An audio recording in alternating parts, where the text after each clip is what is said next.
Director சங்கரோட சொத்துக்களை அமலாக்கத்துறை முடக்கிட்டாங்களா? அது என்ன விஷயம் அப்படின்றத இந்த வீடியோல டீடைலா பார்க்க போறோம். தமிழ் சினிமாவோட ஒரு பிரம்மாண்ட இயக்குனர் தாங்க சங்கர். ஏன்னா அவர் பண்ற எல்லா படங்களுமே பெரிய பட்ஜெட்ல தான் பண்ணுவாரு.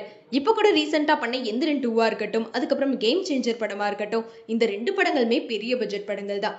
அதே மாதிரி தான் 2010ல வந்து ரஜினிகாந்த் ஐஸ்வர்யா ராய் வச்சு எந்திரன் அப்படின்னு சொல்லி ஒரு படம் பண்ணியிருந்தாரு. அந்த படத்துக்கு இப்ப வரைக்குமே மக்கள் மத்தியில பெரிய அளவுக்கு வரவேற்பு இருக்கு. ஆனா அந்த படம் வந்து ஒரு பெரிய பட்ஜெட் படம் அப்படின்றத தாண்டி சங்கரோட லைஃபையே மாத்தின படம் அப்படின்னு கூட சொல்லலாம். இப்போ அந்த படத்தினாலதான் வந்து சங்கரோட சொத்துக்கள் எல்லாத்தையுமே முடக்கியிருக்காங்க. என்னன்னா 2011ல வந்து எழுத்தாளர் ஆரூர் தமிழ்நாடன் வந்து அவரோட ஜூகிபா அப்படின்ற கதையை தான் வந்து திருடி எந்திரன் அப்படின்ற பேர்ல வந்து ஒரு படமா பண்ணியிருக்காரு அப்படின்னு சொல்லி கேஸ் போட்டிருந்தாரு. அது மட்டும் இல்லாம அந்த எந்திரன் படத்துக்காக நம்ம சங்கர் வந்து 11,50,00,000 வந்து சம்பளமே வாங்கியிருக்காராம்.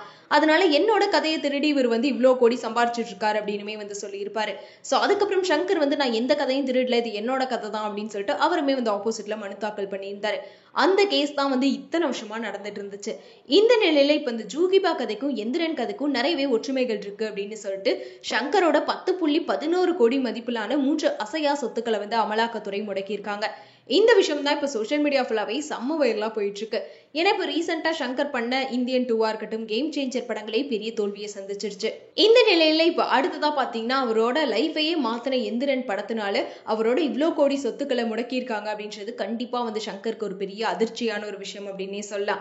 சொல்ல போனா வந்து அவரோட லைஃப் எப்படி எந்திரன் மாத்துச்சோ இப்ப இந்த இடி ரேட் வந்து திரும்பவுமே அவர் லைஃபை மாத்திருச்சு அப்படின்னு சொல்லலாம். அது மட்டும் இல்லாம இந்த விஷயம் இப்ப கேட்டதுல இருந்தே நெட்டிசன்கள் எல்லாருமே வந்து இப்படி கதையை திருடியா பண்ணீங்க அப்படின்னு சொல்லிட்டு ட்ரோல் மீம்னு வந்து சங்கரை வச்சு பண்ணிட்டு இருக்காங்க.